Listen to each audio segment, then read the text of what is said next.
obviously he's had a full camp. You've got to take credit because he knows it's going to be a tough fight. Even, he might look at it like, do I fight him 11 days notice or a full camp? You know what I mean? He can look at it both ways. A full camp, all right.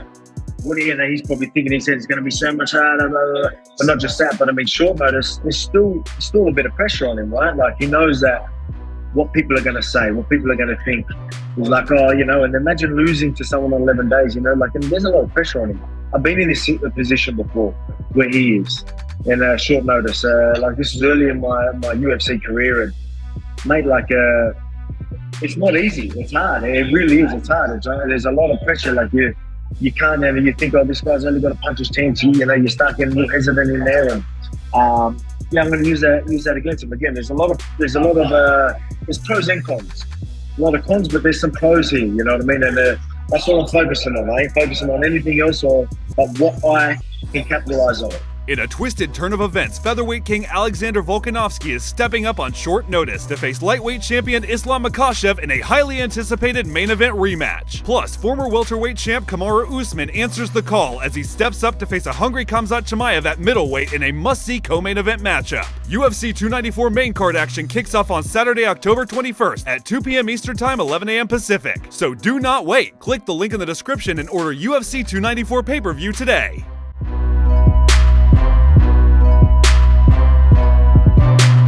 How you feel?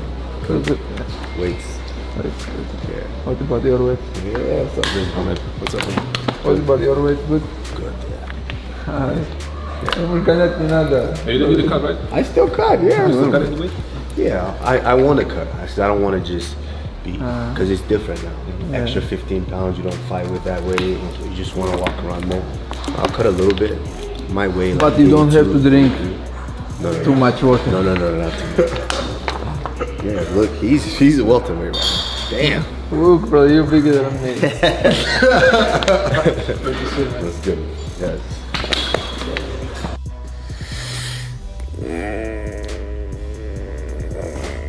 Damn.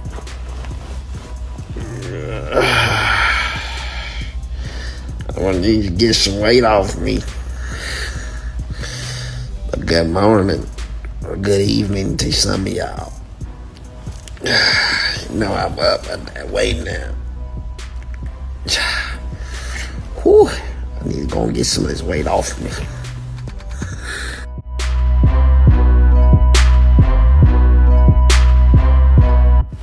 Nice. That's all he needs to do all day long. That shot's there all day long because he has the range advantage, right? Each time he throws that body kick, Volkanovski has to make a mental decision. Am I gonna eat it and check block it, or I'm gonna get out of distance? That's how you play that game. All day. That's there all day. And look what happens. Look at the response that Volkanovski has to do. He has to come forward. He has to come forward. He has to respect that kick. Measure. I ain't gonna say anything, boys. I am not gonna say anything. Right there. 3 options. He either eats it, catches it, or gets out. Who is trying to finish the fight? Where, Islam isn't. I mean, he's trying, but you got Volkanovski's. I call him jack off punches. You're just like jacking off on his face, just like that.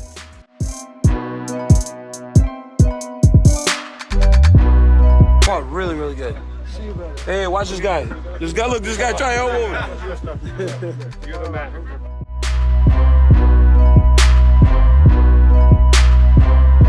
I'm trying to compete now in November, December. As I say, get a fight, whatever. Just get me toe wet again, and then probably I will be looking for the Perry fight next year. I want to make a big thing of it. I know he does. Yeah. Okay. That's it. Let's see who can grab that up. More than likely, Misfits will want to make that fight, but that fight can be made anywhere. Anyhow, it'll sell no matter what. I just think it would be massive here in the UK. Every time I fought in the UK in the UFC, I've sold out the quickest. I think the only one that's beat me was when Tom and Paddy and Molly fought in the UFC last year. But other than that, like when I fought at the UFC in Liverpool, sold it out quickest ever. Same thing in London. So Now, why does it have to be in boxing and not in MMA? Like, I kind of want to see you guys in MMA. So do I, but let's do boxing first. We both left the UFC. We're both practically boxing. Let's do it boxing. Like, we practically wouldn't take each other down anyway. We didn't when we sparred all them years ago. We just dropped our hands and just punched holes in each other. So, I mean, I won, obviously, but... Did you win? Till this day, Ariel, I've never said, because I'm not about that. You just said you won. It was just... You just said you won. No, listen, it was a good back and forth. He cut me. You heard the guy who done the interview. He thinks I won, so we'll leave it at that. Mike Malott. Yeah, I don't think you can take anything away from sparring. Like, you know, me and Leon have sparred. I've sparred Leon's brother. I've sparred Sean Strickland. I've sparred Kamzat. I've sparred all around the world. Just because you beat someone in sparring doesn't mean you beat them in the fight. Like, me and Sean Strickland went to a boxing gym once and done 12 rounds. We just punched each other around the ring. That doesn't mean one or the other's going to win. Sure. Obviously, we both think we're going to win, but sparring, this is why I hate all these. And Americans do it mostly. I'm not hating on Americans, but they'll have trained with each other in the past and they talk about sparring stories. Yeah. And it's just so numbly. Obviously, there is things you can take from it, but ultimately, them bright lights and the big stage is so different from sparring. I feel anyway. Mm-hmm.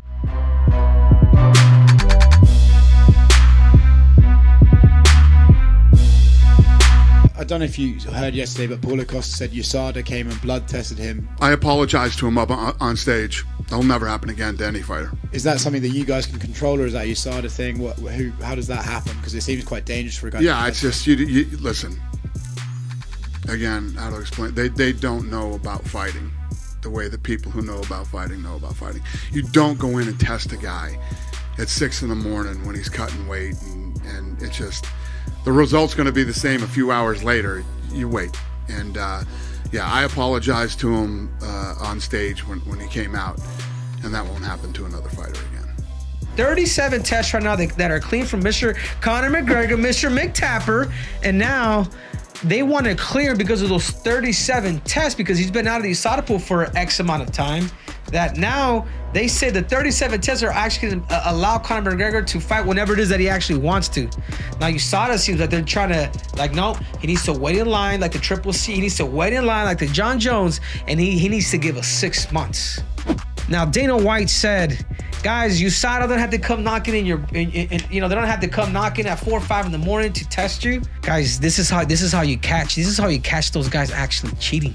As much as I don't like nobody freaking knocking on my damn door, doesn't mean that I don't abide for it too. Yeah, I may even answer that door pissed off.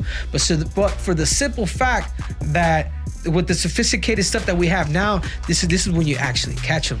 As an athlete, we do need people actually legitimately following the rules. We need these parties who are already experienced and actually understand the system in order for this to actually work. Because the last thing you want to, especially now that the UFC is a public traded company, is for somebody to eventually maybe even sue the company because somebody tested for X, Y, and Z and nobody really discovered it.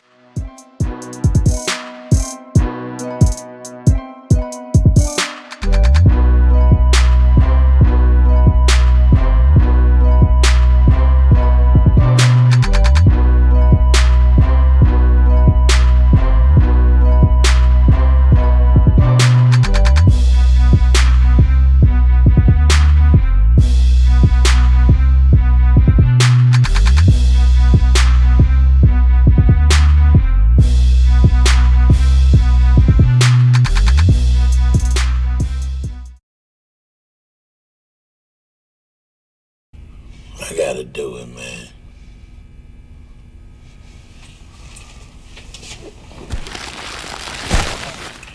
Dude. Ah, screw it.